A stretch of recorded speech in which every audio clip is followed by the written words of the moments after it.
எபிசோடில் என்ன சீன்ஸ் வரப்போகுதுன்றதை பற்றி பார்க்கலாம். நியாயமாக பார்த்தோம் அப்படின்னா முத்து பண்ண உதவிக்கு சீதா நன்றி சொல்லியிருக்கணும். ஆனால் அவங்க சின்னதாக ஒரு ஸ்மைல் கூட பண்ணக்கூட இல்லை. அடுத்த வார எபிசோடில் சீதா இப்போது அந்த ஆட்டோக்காரர் முத்து கூட நின்று பேசிகிட்டு இருக்கிறத பார்க்குறாங்க. சீதாவை பார்த்த உடனே முத்து என்ன சீதா இங்கே அப்படின்னு கேட்குறாரு. தேவையில்லாமல் இங்கே நின்று என்னென்ன பேசிகிட்டு இருக்கிறீங்க அப்படின்னு ஆட்டோக்காரர்கிட்ட ரொம்ப கோபமாக பேசுகிறாங்க சீதா.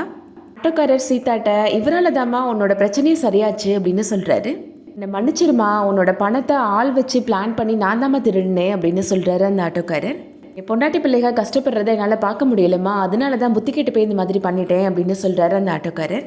வேறொரு ஆளாக இருந்திருந்தாங்கன்னா கண்டிப்பாக என்னை போலீஸில் பிடிச்சி கொடுத்துருப்பாங்க, நான் ஜெயிலில் தாம்மா இருந்திருப்பேன் அப்படின்னு சொல்கிறாரு. ஆனால் இவர் என்னோட கஷ்டத்தை புரிஞ்சுக்கிட்டாருமா அப்படின்னு சொல்கிறாரு. என்னையும் போலீஸில் மாட்ட விடாமல் உனக்கும் வேலையை மறுபடியும் வாங்கி கொடுத்துருக்குறாருமா அப்படின்னு சொல்கிறாரு. கேட்ட உடனே சீதா ரொம்ப கில்ட்டியாக ஃபீல் பண்ணுறாங்க.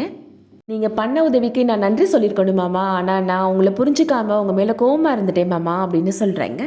என்னை மன்னிச்சிருங்க மாமா அப்படின்னு சொல்கிறாங்க சீதா.